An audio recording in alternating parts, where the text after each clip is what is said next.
घटनातज्ञ उल्हास बापट बोलतायत, आपण थेट तिकडे जाऊया. 1973 केशवानंद भारती खटला झाला आणि त्याच्यामध्ये एक फार महत्त्वाचा निर्णय दिला गेला की भारताच्या राज्यघटनेचं बेसिक स्ट्रक्चर घटना दुरुस्ती करून सुद्धा बदलता येणार नाही.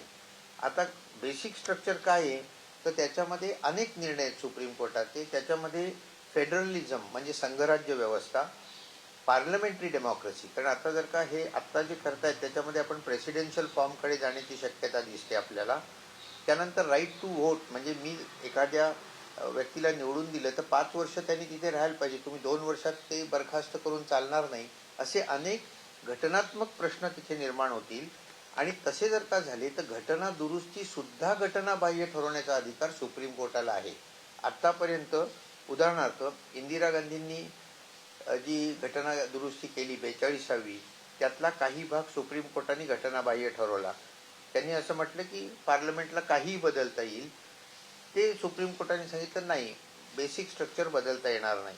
10वा शेड्यूल राजीव गांधींनी केलं, त्यातला काही भाग घटनाबाह्य ठरवला. आणि आत्ता मोदी सरकारने जे नॅशनल ज्युडिशियल अपॉइंटमेंट्स कमिशन केलं ते पण नवी घटना दुरुस्ती होती. ती घटना दुरुस्ती संपूर्ण घटनाबाह्य ठरवण्यात आली, कारण त्यामुळे ज्युडिशियल इंडिपेंडन्सचा प्रश्न येत होता.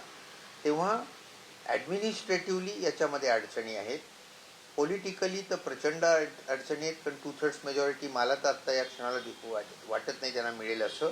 आणि समजा मिळाली घटना दुरुस्ती केली तर पुन्हा सर्वोच्च न्यायालयाचा अडसर तिथे येणारच आहे, ते घटनाबाह्य ठरवू शकतात. त्यामुळे याच्यावरती चर्चा करायला काहीच हरकत नाही. लोकशाहीमध्ये चर्चा हा तर आत्मा आहे लोकशाहीचा, तर दोन्ही बाजूंनी याच्यावर चर्चा कराव्यात.